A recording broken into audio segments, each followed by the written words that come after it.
I was 27 when I came, and Penn was a kind of thrilling bouillabaisse of activism, intellectual work on feminism, on critical race theory. Queer studies was just imagined moving forward, but there was a kind of deep sense of this institution as wonderfully contradictory. On the one hand, a very elite space, and on the other hand, very engaged with community struggles around violence against women, women organized against rape, women in transition, economic justice, reproductive rights, racial justice, housing justice. I was one of, I think, 9 women hired at the Ed School in a matter of a couple of years, and I think I, or maybe one other woman, were the only 2 who got tenure.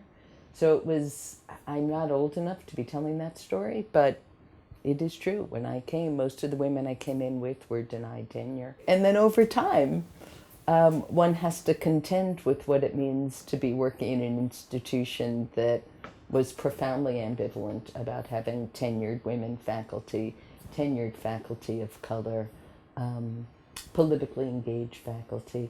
But I have to say, for me, it was astonishing to be welcomed into a community of activist women who saw theory, research, activism, and personal lives as deeply braided. I am the youngest child of my mom, Rose, who was an immigrant, a Jewish immigrant from Poland. She was the youngest of 18. So there was a gendered, classed, raced moment where I can remember being the chubby youngest child in the living room eating frosted flakes in front of the television while my father and brother and sister went out the front door to school, to work, to America. And I was home with my mom, who often had migraines and depression and was kind of laying in bed. And I think that's a defining scene for me. I don't even know if I've made up that scene, but it feels so profoundly in my body, my identity with my mom, whom I knew had kind of wisdom and passion and desire that couldn't much get expressed, and depression and sadness for all the loss, and my yearning to run after my father and brother and sister to get me out of there because it was a kind of depressing place, and to go to America right out the front door. So I think pretty early on I decided that I would always have a profound loyalty to bodies in beds that couldn't speak, but I would do it in the world. So when I got to college, I took, I think, the first women's studies course at Penn State, and it was an amazing time of providing a language for a set of experiences I had witnessed, but I had no name for.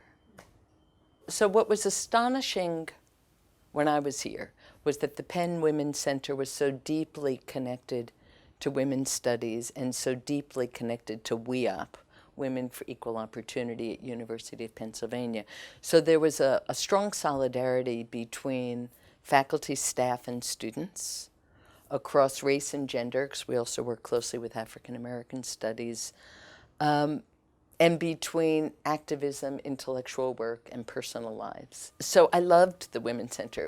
It was a safe space and a radical space. It was the place where, when I was here, women would be raided walking down Locust Walk. I don't know if you know this story, but these fraternities would hold up numbers. The Women's Center was the space to bring those concerns, and you knew they would be metabolized into action, that they would be both safe as personal stories, but metabolized into something more collective. The Women's Center was the space where women who were denied tenure would bring their stories, and then once I got tenure, other women and I, Phoebe LeBoy in particular, and Helen Davies, would be in the provost's office saying, "Are you kidding? Look at this woman's record compared to the man who got tenure before her." So there was a I don't want to say seamless, but there was just a strong web of solidarity between Women's Center, Women's Studies, African American Studies, Counseling Center, and WEOPS, so that we understood that intellectual work, activist work, and institutional work were separate projects, but they were really deeply linked. The Penn Women's Center is a space where gender could be in conversation with race and class and sexuality and disability, to find safety and activism, to deal with rage and pleasure, where women got to meet each other, be good to each other, and know they could lean back and somebody would catch them.